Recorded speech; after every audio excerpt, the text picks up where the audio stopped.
Lex here from Bored at Work, and what we have for you today is the LG G3 and the LG G2. Now this is going to be a quick rundown of the new features that have been added with the G3 compared to its predecessor. Now starting with the screen technology, this is having QHD display, or 2K for the ones that know on the internet.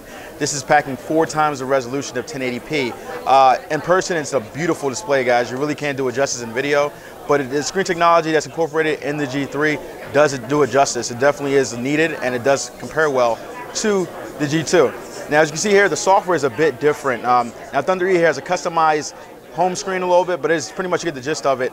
This is pretty much the old UI of the G2 compared to the new flatter design of the G3. I must say it's rather elegant. It's definitely a welcome addition to it. Some certain similarities to TouchWiz with the Samsung Galaxy S5, but overall it is a big change from the previous versions of it. Now starting with the next big upgrade, you have the actual camera on the G3. Now the specs are pretty much the same. You have a 13 megapixel camera, you do have your flash, but this is now a laser focus. So this now changes the time it takes for you to take a picture versus the blink of an eye. That's what they did during the presentation. So faster focus, autofocus, and better face detection overall. So the camera is still the beautiful that you had on the G2, but just quicker. And you do have a customized black plate here for the home button or power button and the volume keys. Now they said they've done something with the measurements to make it more practical in everyday usage because of people complaining previously about that. We'll have to test that out, but for right now, that's just the adjustments they said here.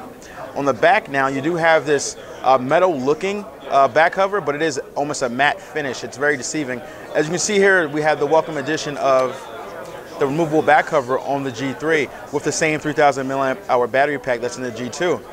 Now they did talk a little bit about the customization in terms of software with the new display. We'll have to test that out, but overall they said you'll get the same about a day battery life in your usage of the G3. Continuing on with the actual back cover here, you do have a micro SD card slot, which wasn't in the previous G2 model. Now it does take up to 128 gigabytes. The rumors of the 2 terabyte weren't actually finalized here, but that may be also a feature we don't know of yet. But overall, you do have the addition of a micro SD card slot, so that is welcome as well. Putting that back cover back on, we're gonna move over to the G2. So you still have the same 5.2 inch display, but this is 5.5 here on the G3. So a little bit of a minor screen size, but overall you still get the great quality of a 1080p display, but you really can't do it justice here. This is a better display overall. Moving on the back here, you do have the same megapixel with 13, and you do have the same power button and volume keys on the back, just different measurements, and you don't have the laser focus as you do in the G3. You do have a single LED flash here though for your images. Now you don't also have a micro SD card slot, so you do have the base model, which is about 32 gigabytes onboard storage. So if you're looking for extra storage, you definitely got to go with the G3. It sucks, you can't have micro SD on here, but it's still a great device overall. You do have the same front-facing cameras as you do here on the G3. That's always a given with a flagship device. And overall, in the size comparison, you can see here, let me lock the displays here a bit so we don't have any issues. As you can see with the G3 here, it is a bit taller, but that's because of the 5.5 inch display. Now, when you go back to the screens themselves, the G3 brought along the small bezel with their screen. It's even smaller, it looks smaller here on the G3 because of the bigger size. It almost envelops the whole front of the phone. This gives you almost a clearer view of the new 2K display compared to the old 1080p HD. So it's something you really have to see in person to actually realize it. But in the hand, they feel about the same. It just has a bigger profile overall. But that pretty much sums up the comparison between the G2 and the G3.